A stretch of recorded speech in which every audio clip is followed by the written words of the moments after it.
truth is less important than the money that we designed? Money's an invention. Politics from our invention. They all come from people's ideas.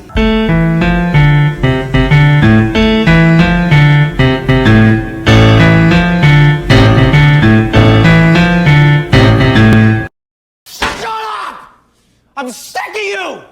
You disrespectful, ungrateful, selfish woman! I'm not How dare you say that to me? You constantly nag me and you drain the life out of me. I'm tired of it!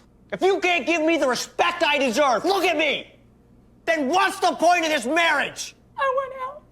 I just want out. Okay, people, welcome to the first episode of Talking Real with Phil. In today's video, I'm going to give you 3 tips I think that would be important for marriage. Let's jump in. So I understand that Webster's has a definition of success. I get that. But to me, I think of success as something different because I believe it means something different to everybody. And that's how we're going to start this video, with that basis in mind. So when you talk about success, that's really a hard thing to define because it goes on person by person, case by case basis, right? What may not be good for me may be perfect for you, so on and so forth. So when we ask the question, what makes a marriage a success or a failure? Well, I mean, again, you're going to get different points of view and different opinions. That's just, it takes all kinds while the world goes round. In no particular order, let's just get started, guys. It has been my experience. Despite what you say, 99% of people will say, I don't give a shit what people think about me. And that's just a bold-faced lie. And I'll tell you why. It's been my experience that people try to live up to the opinion of the people that surround them. Whether that's family, friends, co-workers, I don't give a shit what it is. I'm going to try to live up to that opinion. Their opinion of you is low. Don't ask me why. People try to live down to that. It's just a fact that I've come across. It's something I've seen in 47 years. It doesn't matter who you're surrounded by, is what I'm saying. You value their opinion. In one way or another, you value their opinion. That's what I've seen. So how do I change that? Now, there's no way possible that I can go back in time and fix anything in my past. No one can. So the people that take up residence in the past, in your past and what you've done, let them live there all they want. You don't have to stay there with them because it can't change anything. Why would you keep revisiting over and over when it doesn't change anything? It's a little crazy. It's a little crazy. You keep moving forward. So now, my first tip would be simply this. Get your ass out of your past. The only way you move forward from your past is to take accountability, start looking ahead, and stop looking back. I think that's the first step for a lot of people. If you're anything like I am, I'm always going to be my own worst critic. I've not met one person in this world so far that treats me the way I treat myself. Those of you who know. Those of you that don't, congratulations. You're not as fucked up in the head as I am. And then something comes along and blindsides you. I mean, just don't have a clue where it came from. And it's knocked you into a place that you've never been, a place you don't want to be. Do anything to get out of. You want to find a way out as quick as possible. And this is not depression. I've had that. This is not that. This is something different, something I've never experienced. In a place I have never been in my life, especially mentally. You're all alone, cold, suffocating, at times panic-inducing, because you're in there by yourself and you're looking for a way out. Just a shiver of light ahead that can show you, oh, let me walk in this direction. Maybe that's exactly where I need to go. Maybe you end up somewhere like this. You don't think that you have the tools in your arsenal to find a way out. How long are you going to sit back and have a pity party for yourself? Because it's been my experience in this life that no one else is going to fix your shit other than you. You're the only person that can do that. You. Just you. Not mama and daddy, wife, husband, brother, sister, niece, nephew. You. So how are you going to fix it? Now, that's not to say that you're not going to have help fixing it. Everyone needs help. I don't give a flying shit what situation you're talking about, who you're talking about, what it consists of. Everyone fucking needs help. Whether that's phone a friend, maybe you need to lose some of your money and go sit down to a head doctor. Maybe you just need to tell somebody in your family. Maybe you just need to talk to a fucking telephone and record a video and put it out in the ether. Either way, people need help. The only thing that you have control over in your life, the decisions you make and the accountability that you take and the way you navigate through whatever situation presents itself. That's all you can do. It's left up to you to find a way out of this. Start walking in a different direction towards something different. So that's what we do. Here we go. And we take off. And now you have to stop. And I mean, damn it, why are we stopped? We had just started walking. Why in the hell am I already stopped? I think I hear something. I don't know what it is I hear in a distance, but I hear it. That is whispers all around me. I hear them. They are completely surrounding me. Can't make out what they're saying. It started low, but now it started to grow.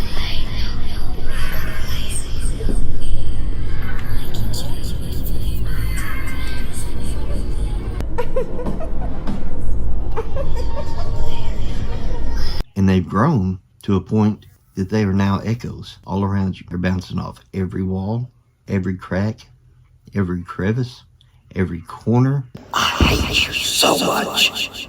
That hits you like a cold wind going through your body. You can't even hold a job. Now what are we gonna do? Would hit your exposed flesh in mid-January downtown Chicago. That's the type of hit I'm talking about. I don't care. I don't care anymore. Again, you have to realize there's nothing you can do about the past. And those echoes are from the past. I mean, 3 minutes ago was the past. I can't go back and change what I did 3 minutes ago. No more than I can 3 years. It's a past. But I did tell you at the beginning of the video, you do have choices. So you can choose to listen to those echoes. And you can stay in this place with these echoes telling you exactly what you were. Or you can leave. You can change direction and change your destination. And that's what I suggest you do. Amidst all of those little echoes, you hear another voice. It's a very soft voice. It's a very tiny, minute voice. And the sound is very faint. But if you zero in, you can hear it. That voice is part of you too. That voice represents of success. Listening to what your heart says. That little voice doesn't promise you that it's going to fucking take you out of this darkness. That's not what I'm saying, my friend. You're still going to have to go through that. But what it is promising is that it will give you the strength to go through it. It won't take you out of it, but it will give you the tools you'll need to make it through it. That's what that voice promises. That voice says, be better. Do better. So that concludes my first tip. Sum it up. Again, I think a lot of us has to stop living in the past, move forward in the future, take accountability, and focus in a new direction. That's one way you can help your marriage. But you can't help your marriage until you help yourself. If you don't work on yourself and figure out how to get out of these places when you get in them, you're not going to be good for anybody. Not for your husband, your wife, your kids, your grandkids, nada, nobody. Maybe this will help you in that quest to figure out a way to get past what you need to get past. If not, leave me a comment. We'll talk one way or another. Talk to somebody. When I tell you to leave me a comment and talk to me, well, then that's exactly what I mean. Because I know how it feels to be somewhere that you don't know how to get out of. You don't know where you're at, where you're going, or how to get there. I get it. I know that feeling oh too well. I was encompassed by that darkness for so long. And to say that I'm better now, absolutely, 1000%. Even though there's shit crumbling down around me, all around me, I do have a direction. And I do see a shimmer of light. I don't give a shit. I know you don't know me from Adam, and I don't know you. Okay, that's details. Who gives a shit? Sometimes it just helps for it to be anybody. Okay, so let me just say this, and then we'll move on to my next tip. When I was in this place that I was at, I was so bad and so uneducated with the internet that it took me over a year to figure out how to post videos. The first year I got in this situation, I just spent that entire year on the internet, watching videos, just to waste time. That's what you do when you're stuck in a bed 23 hours a day. You have no outlet. So I didn't even know how to leave people comments. I would watch people's video. That's how uneducated I was when it came to this, okay? I seen the word comment down there, and I was like, why would I want to read other people's comments on somebody else's video? That seemed too personal for me. I had no idea that's how you left your comment for these people, and that's how you could read replies. I'm serious, no clue. So when I say I've come a long way, I have. But back to my point, and then we'll move on. In those times, I would watch individuals' videos or reactions. If I could have reached out, and I tried to reach out. In fact, when I started learning how to leave comments for people, I was still in that place, and you know, not the smartest thing to do in the world, looking back on it now. I get that. Okay, I get that. But yes, I did leave my phone number on the open internet. Hey, call me. I'd love to talk to you. I didn't know people didn't do that. You know, I mean, when I grew up, people called people. Obviously, you don't do that because not only do they not call you, but they don't even reply to any of your comments anymore. And you're like, okay. Dumbass. Dumbasses. Dumbass. Dumbasses. Dumbass. Dumbass. Dumbass. Dumbass. Dumbass. So yeah, I get that's a little weird. I can see that now. I didn't know that then. I know that now. What I'm saying is, the place I was in, if you're in that place, leave me a comment. I write back, okay? I'm not telling you to give me your phone number like I did, okay? I'm not saying that. Yeah. Nobody wants to end up somebody's lampshade or a gay sex toy for a biker club. I get that. Maybe I should edit that out. Either way, I get that, okay? I'm just saying, I understand where you're at. I've been there. I'm still there to a certain extent, but we'll find a way out. Okay, moving on. Tip 2. If I had some advice to give somebody that was, let's say, getting married next week, I would say that both parties should enter the marriage having just a basic understanding that they have zero understanding on what it's going to take to make their marriage work. I don't give a shit how many books you read, whose advice you give. If you go into a relationship with the understanding that I don't know shit about this, whatever arises, we'll deal with it then and we'll do it together. Either party has that basic understanding that they have no understanding. Instead of going into something thinking that they know everything about it, I think marriages would be a lot easier. I really do. It is also my belief that I think a lot of relationships are just a tweak away or a turn away from turning the corner with each other, from arguing and fighting and not understanding. They're just maybe a conversation from improving on that. I would have never given up on my marriage, okay? So if my wife had not told me that she thought we'd been over for years and we're not going to work anymore, if that had not came out of her mouth, I never would have quit. But sometimes it takes a massive event to open your eyes. Let me just quickly specify a massive event. It can be good or it can be bad. But normally when something very huge takes place and puts you in a position to where I have no idea how I'm going to make it through this, those are life-changing events. A disease, infidelity, car wreck, addiction problems, alcoholism, all these in a huge event form is life-changing. And I think in those times, we really decide what's going on and who we are. Now, was my car accident and being bedridden and separated from my family 3 years, was that not big enough of an event to make me change and to see everything for what it was? Oh, it was a huge effect, and it put me somewhere different. I can assure you that. Did it open my eyes? It changed a lot of things, but it didn't allow me to see. Once somebody says, this is it, this is how this is going to go, and you know for a fact, there's no turning back and going back to this. You're never going to be this again. At that point, I had to change my mindset. 1000% agree that I tore my marriage up completely. I get that. I've turned that corner and I started looking and I said, you know what? I really didn't like the person I was when I was with her. I didn't like the way I felt when she talked to me. I didn't like some of the things she said to me on a daily basis all the time.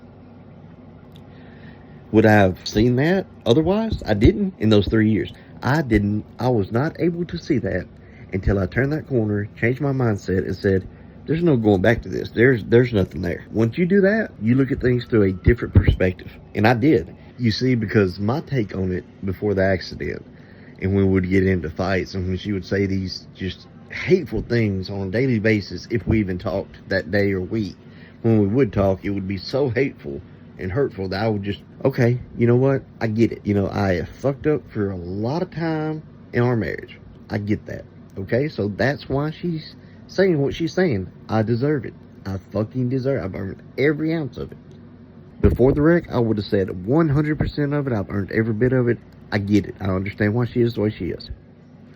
3 years after the wreck, and without her, 65 to 70% of every time and every mean thing she said to me was valid.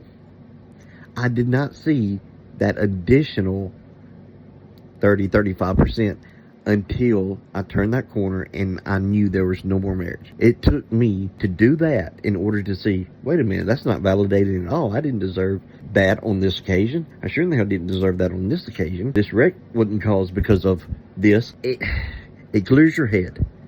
And you're like, okay, yeah, that's not me. That's her. That's her baggage. Because of me, but that's her baggage. She wants to keep living there. I didn't see it. So no. Just the accident by itself was not enough. So just to sum up tip number 2, I want you guys to go in it with great expectations, and I want you to be able to understand, and when these events happen, you can make it through them. I think you're just maybe 1 step away, maybe 2 steps away. Sit down, talk it out, work it out, make the phone call, make the extra effort. Do what it takes to hold on to what you have. Okay, on to tip 3. Marriage is a choice. And since marriage is a choice, and you're choosing that spouse, then what exactly are you choosing for a family, for a future? You're saying, hey, I don't know what we're walking into, but it's you I want to walk into it with. So here's 1 tip for the wives and 1 tip for the husband. Wives, always have respect for your husband. Men have ego problems, okay? Always stand up for your man. Anytime you hear anybody saying anything about him, you defend him. You don't let that shit go on in your presence, and you definitely don't do that to your husband in the confines of your home in front of your children. For the men, look, if you've been arguing with your wife on the very rare occasion and you're right and both parties agrees that you're right, then shut the fuck up.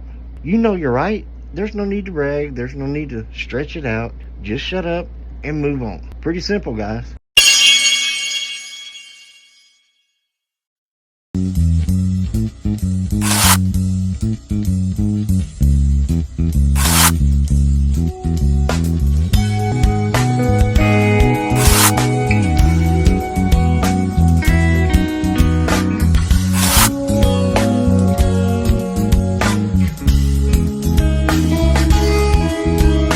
Make this make sense. I don't understand why we can be so blind and overlook so many acts of sacrifice contained within these 4